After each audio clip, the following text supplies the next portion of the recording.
trailers from the new Emma Stone movie, The Favorite. You might think it's a typical period piece with women in huge dresses, men in white wigs, and dusty English mansions. Okay, those things are in the movie, but it's not what you think. And our critic says it's also one of the best movies of the year. Here to tell us more from Paul's Trip to the Movie, say hi to Paul McGuire-Grimes. Hi, Paul. Hello, hi. Nice to have you here. Tell us why you love The Favorite so much. I want to know. So the premise of The Favorite, it's about Queen Anne. She's played by Olivia Colman, and she is in frail health. What she doesn't realize is that her new servant, played by Emma Stone, has her own ambitions for the crown, but first Emma has to charm her way through the lady-in-waiting, played by Rachel Weisz. Oh, intriguing. So it is loosely inspired on the life of Queen Anne, but there's kind of this all-about-Eve bent to it. So there's lots of manipulation, there's lying, there's lust and sexuality to all of these characters.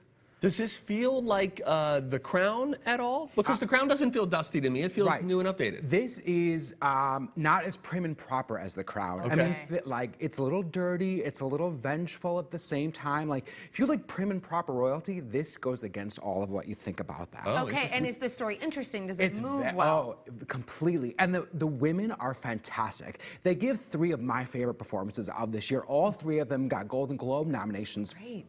And then Olivia Colman will be the new Queen Elizabeth in The Crown next season. Oh my gosh. Oh, Yeah. cool. And Emma Stone, completely different than anything she's done before. Rachel Weisz is fantastic. I love the costuming.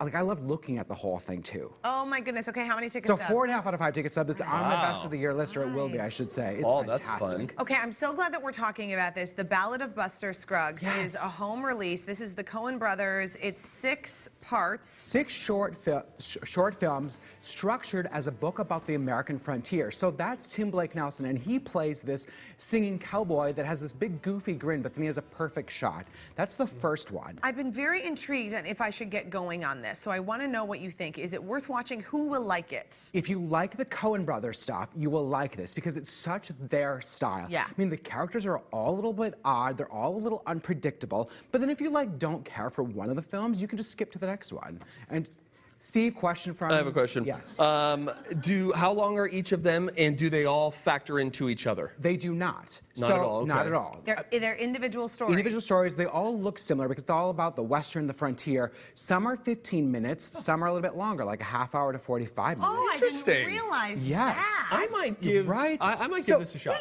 Some are really... doing this the other day. Well, now that I'm hearing Paul talk about this sounds Some are interesting. funny, some are kind of sad and lonely, some are, but all these characters, some of them really get their comeuppance in the end, much like the Coen brothers do. So if you like True Grit, Oh Brother Art Thou, Love, No love, Country love, for Old Men, yes. you will like this. But you're not going to see the same characters. Once they're in one, then they're done. Correct. Bye-bye. Okay. So Liam Neeson's in it, Tyne Daly's in it, Tom Waits is in it. So you'll recognize a lot of familiar faces.